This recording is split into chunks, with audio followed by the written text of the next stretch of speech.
अस्सलाम वालेकुम and hi to everyone.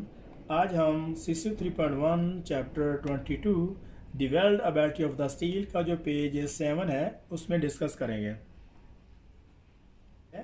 तो ये hydrogen induce world metal cracking का उसी का ये कंटिन्यूटी है।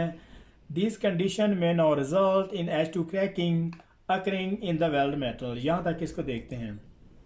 तो जैसे लास्ट पेजेस में डायग्राम में और उसके अलावा हाइड्रोजन, और जब हाइड्रोजन वेल्ड मेटल में आती हैं तो किस तरीके से उनकी वजह से क्रैकिंग आने के चांसेस होते हैं। तो सबसे पहले हम चेक करते हैं लास्ट पेज को। वेल्ड मेटल को हाइड्रोजन क्रैकिंग से किस तरह से बचाया जाता है।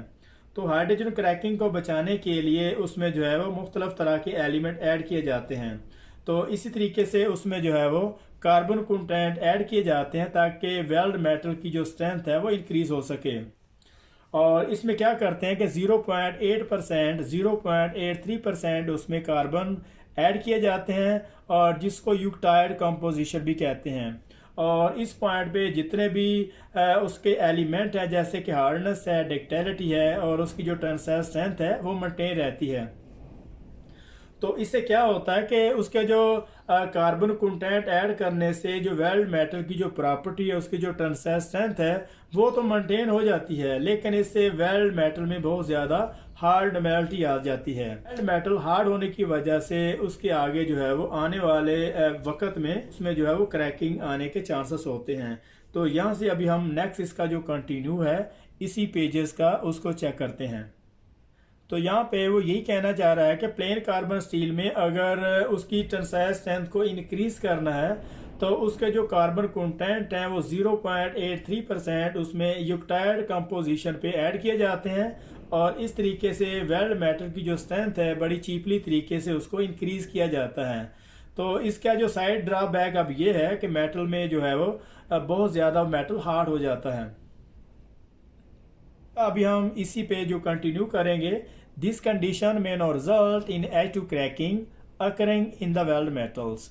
और जब यूक्टाइड कंपोजिशन में उसमें 0.83% पे जब कार्बन ऐड कर लिए जाते हैं तो उससे बेस मेटल की जो स्ट्रेंथ है वो तो इंक्रीज हो जाती है, लेकिन मेटल में बहुत ज़्यादा हार्डनेस वगैरह आने के चांसेस होते हैं। तो इस कंडीशन में जो वेल्ड मेटल में जो है वो क्रैकिंग आ जाती है। As the valve will not transfer directly from the austenitic martensite, trapping the I2 in the weld metal and inhibiting its diffusion to the hells। यहाँ तक इसको देखते हैं। और जो वेल्ड मेटल है वो ऑस्टेनाइट से मार्टनजाइट में चेंज हो जाता है और जितनी भी हाइड्रोजन उसमें रह रही हैं वो सारी की सारी हीट अफेक्टेड जोन की तरफ मूव हो जाती है। तो यहाँ पे इस पैराग्राफ का हम जो अगर मुकम्मल तौर पर जायज़ा लें तो उसमें यह निकलता है कि कार्बन कंटेंट ऐड करने से बेस मेटल की जो स्ट्रेंथ है और ये तो इंक्रीज हो जाती है, लेकिन साथ ही साथ उसमें जो है वो हार्डनेस आ जाती है। तो इस वजह से क्रैकिंग आ जाती है वेल्ड मेटल में। और इसके अलावा जब ऑस्टेनाइटिक मार्टनजाइट में चेंज हो जाता है तो जो हाइड्रोजन वेल्ड मेटल में होती हैं वो सारी की सारी हीट अफेक्टेड जोन में मूव हो जाती हैं। यहाँ से इसको देखते हैं। It can also be seen from the graph that higher carbon steel have much reduced level of the ductility। और ये देखा जाता है कि अगर कार्बन कंटेंट इंक्रीज करते हैं तो उसकी डक्टिलिटी जो है वो कम हो जाती है। Crack tend to be transverse as the main residual stresses are generally in the longitudinal direction। यहाँ तक इसको देखते हैं। और जो क्रैक है हमेशा ट्रांसफर के रुख आते हैं 90 डिग्री पे, लेकिन इसकी जो मेन रेसिडुअल स्ट्रेसेस है वो हमेशा लॉन्गिनल डायरेक्शन में आती है। तो दे में ओकेजनली भी longitudinals are even at 45 to the weld metal. और आमतौर पर ये लॉन्गिचुनल और 45 डिग्री दोनों पोजीशन में वेल्ड मेटल के दौरान, और अगर चाहिए लॉन्गिचुनल पोजीशन में और 45 डिग्री में वेल्ड मेटल में दोनों तरफ से आती हैं। और ताहम ये क्रैकिंग जो है वो लॉन्गिचुनल डायरेक्शन में और इसके अलावा 45 डिग्री में भी वेल्ड मेटल में आती हैं। यहाँ से इसको देखते हैं। High strength low ductility weld metals hydrogen induced weld metal cracking. High strength low ductility weld metals hydrogen induced weld metal cracking. तो जब वेल्ड मेटल में जो कंट्रैक्शनल स्ट्रेसेस बनती हैं तो उस वजह से जो वेल्ड के टो हैं वहाँ पे जो क्रैक आने के चांसेस होते हैं, और ये लॉन्गिजनल डायरेक्शन और 45 डिग्री में दोनों तरफ आने के चांसेस होते हैं। यहाँ से इसको स्टार्ट करते हैं। Prevention of the cracking for the steel is पर H2 has cracking where preheating of the weld area permit to degree of the trapped H2 time a temperature to diffuse from the weld and heat affected zone area back to the atmosphere. Prevention of the cracking for the steel is as per H2 has crackings where preheating of the weld area permit a degree of the trapped H2 time a temperature to diffuse from the weld area heat affected zone back to the atmosphere and is employed retard the formation of the hard martensite structure। यहाँ तक इसको देखते हैं। और heat affected zone को hydrogen cracking से बचाने के लिए हम वेल्ड मेटल को प्री हीट करते हैं, और इसकी जो प्री हीटिंग है वो इस कैलकुलेशन पे की जाती है। ये देखना होता है कि उसमें हाइड्रोजन की मकदार कितनी है, और उसके अलावा उसमें टाइम और टेम्परेचर उस पर जो अलाउ किया जाता है, और इस तरीके से जब टाइम और टेम्परेचर उस पर अलाउ किया जाता है जितनी उसमें रिक्वायरमेंट होती है, और फिर जो हाइड्रोजन है वो वेल्ड एरिया और हीट अफेक्टेड जोन एरिया से रिमूव हो जाती है। And is importantly retard the formation of the hard martensite structure. और इसके अलावा इसका जो इम्पोर्टेंट फैक्टर है वो ये है कि जो हार्ड मार्टेनजाइट स्ट्रक्चर बनता है वो कम हो जाता है। तो यहाँ पे जो पैराग्राफ, अगर हीट अफेक्टेड जोन को हाइड्रोजन क्रैकिंग से बचाना है तो वेल्ड मेटल को प्री हीट किया जाता है। तो प्री हीटिंग इस हवाले से की जाती है, ये चेक करना होता है कि उसमें हाइड्रोजन की मकदार कितनी है, और उसके मुताबिक उसमें हीट और टेम्परेचर उस पर अलाउ किया जाता है, और उसका रिजल्ट ये निकलता है कि जितनी भी हाइड्रोजन वेल्ड एरिया में या हीट अफेक्टेड जोन एरिया में होती है वो सारी की सारी रिमूव हो जाती है। और इसका जो मेन बेनिफिट और इम्पोर्टेंट फैक्टर ये है कि जो भी हार्ड मार्टेनजाइट स्ट्रक्चर बनते हैं, जो भी हार्ड मार्टेनजाइट स्ट्रक्चर बनते हैं वो कम हो जाते हैं, वो रिड्यूस हो जाते हैं।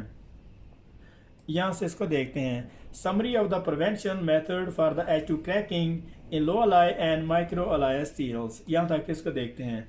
माइक्रो अलाई स्टील और लो अलाई स्टील की जो समरी है उसको किस तरीके से हाइड्रोजन क्रैकिंग से बचाया जा सकता है, इस हवाले से समरी पे डिस्कस करेंगे। तो नंबर ए में use a low hydrogen process and are hydrogen control consumables. यहाँ तक इसको देखते हैं। तो नंबर एक में सबसे पहले हम वो वेल्डिंग प्रोसेस इस्तेमाल करेंगे जो लो हाइड्रोजन प्रोसेस हैं, जैसे कि आर्गन है, सबसे ज़्यादा लो हाइड्रोजन वेल्डिंग प्रोसेस कंसीडर किया जाता है। और इसके अलावा वो इलेक्ट्रोड और कंज्यूमेबल इस्तेमाल किए जाते हैं जिसमें कम से कम हाइड्रोजन पाई जाती हो। तो नंबर 2 में यहाँ पे maximise arc energy taking HAZ and weld toughness, maximise arc energy taking HAZ and weld toughness into consideration. और इसके अलावा इसकी जो आर्क एनर्जी है उसको मैक्सिमाइज रखना है, और मैक्सिमाइज रखते हुए इस चीज़ को जहन में रखना है कि उसकी जो टफनेस है उसमें कोई अफेक्टिंग वगैरह ना हो। मतलब अगर आर्क एनर्जी इंक्रीज करते हैं तो ये होता है कि उसकी जो टफनेस है वो कम हो जाती है। तो आर्क एनर्जी को इंक्रीज इस हवाले से किया जाता है कि उसकी जो हाइड्रोजन वो रिमूव हो सके, और इसी दौरान ये भी ध्यान में रखना है कि उसकी टफनेस जो है वो कम ना हो। तो नंबर सी में use correctly treated H2 control consumables. और इसके अलावा जो कंज्यूमेबल हैं उनको प्रॉपर तरीके से उनको ट्रीट होना चाहिए, उसको बैक होना चाहिए। और अगर हम MM इलेक्ट्रोड की बात करें तो उसका क्या होता है कि उसमें 300 से 350 सेंटीग्रेड पे उसको बैक किया जाता है, और फिर अराउंड मैक्सिमम, और जो MMA के जो इलेक्ट्रोड्स हैं उनको 300 से 350 सेंटीग्रेड पे उसको बैक किया जाता है, और उसके अलावा उसको जो मैक्सिमम 150 सेंटीग्रेड पे उसको जो है वो होल्डिंग पॉइंट पे रखा जाता है। और फिर इसके अलावा जब वेल्डर को इशू किए जाते हैं तो उसका अराउंड टेम्परेचर 70 सेंटीग्रेड होना चाहिए। तो जिस तरह के इलेक्ट्रोड्स होंगे उन्हीं के मुताबिक उनको जो है वो ट्रीट किया जाएगा। और इसके अलावा नंबर डी में मिनिमाइज रिस्ट्रेंट, और जिस बेस मेटल को, जिस मटेरियल को अगर हम वेल्ड कर रहे हैं तो उसकी जो रिस्ट्रेंट मिनिमम होनी चाहिए। मतलब उसमें वाइस में बास का बांध दिया जाता है ताकि उसकी जो डिस्टोर्शन वो कम हो, और इसके अलावा क्लैम्प्स हैं, जिग्स वगैरह या फिर चैन ब्लॉक से उसको होल्ड कर दिया जाता है। तो इस तरह की जो रिस्ट्रेंट है वो मिनिमाइज होनी चाहिए। तो नंबर ई में यहाँ पे ensure plate is dry and free from the rust oil paint और अदर कोटिंग। और इसके अलावा वेल्डिंग करने से पहले उसकी जो प्रिपरेशन है वो अच्छी सी होनी चाहिए और उसको किसी तरह से उसके जो रस्ट हैं ऑयल पेंट वो वहाँ पे नहीं होने चाहिए, वो प्रॉपर तरीके से ड्राई होनी चाहिए। और इसके अलावा एफ में use a constant and correct arc length, और वेल्डिंग के दौरान उसकी जो आर्क लेंथ है वो कांस्टेंट और इक्वल होनी चाहिए। Ensure pre heat is applied and maintain before any arc is struck, और इस चीज़ को श्योर करना है कि जो आर्क है, और इस चीज़ को श्योर करना है कि वेल्डिंग स्टार्ट करने से पहले उसको प्री हीट किया जाएगा, और इस चीज़ को श्योर किया जाएगा कि वेल्डिंग स्टार्ट करने से पहले क्या मेटल को प्री हीट किया है। और इसके अलावा एच में कंट्रोल इंटरपास टेम्परेचर, और वेल्डिंग के दौरान उसका जो इंटरपास टेम्परेचर है वो कंट्रोल होना चाहिए। तो लास्ट आई में ensure welding is carried out under control environmental conditions, और इस चीज़ को श्योर करना कि जिस एरिया में वेल्डिंग हो रही है क्या उस एरिया में कोई विंड स्टॉर्म या कोई ऐसी कोई रेनी कंडीशन तो नहीं है, और इस चीज़ को मेक श्योर करना। यहाँ से इसको देखते हैं। The selection of the an austenitic stainless steel weld metal will also control the effect of the H2 cracking but may also be form an unacceptable corrosive condition to exist। तो ऑस्टोनेटिक stainless steel को welding करते हुए उसकी जो hydrogen cracking है उसको तो control कर लिया जाता है, लेकिन उसमें जो है वो क्रोजन आने के चांसेस होते हैं। It should also be noted that it's possible for the monoatomic hydrogen atoms H to be trapped within the Martensite structure। यहाँ तक इसको देखते हैं, और ये पॉसिबल है कि मार्टेनसाइट स्ट्रक्चर में मोनोएटॉमिक हाइड्रोजन एटम H जो है उसमें मौजूद हों that has reached temperature where diatomic hydrogen H should not exist। यहाँ तक इसको देखते हैं। और मार्टेनसाइट स्ट्रक्चर में चूँकि ऑलरेडी उसमें जो टेम्परेचर बहुत ज़्यादा हाई हो जाता है, तो जो डायटोमिक हाइड्रोजन है जो H प्लस H मिल के H2 बना लेती हैं वो भी उसमें मौजूद हों।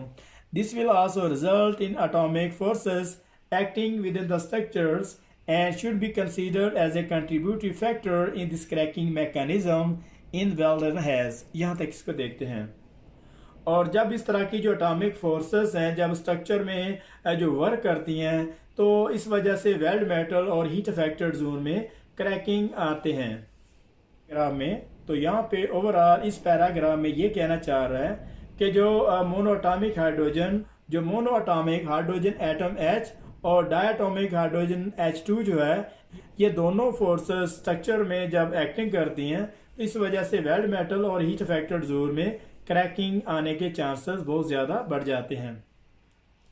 तो यहाँ पे हमारा 22.7 यहाँ पे ख़त्म हो रहा है। तो मिलते हैं नेक्स्ट पेज में, तब तक के लिए अल्लाह हाफिज़।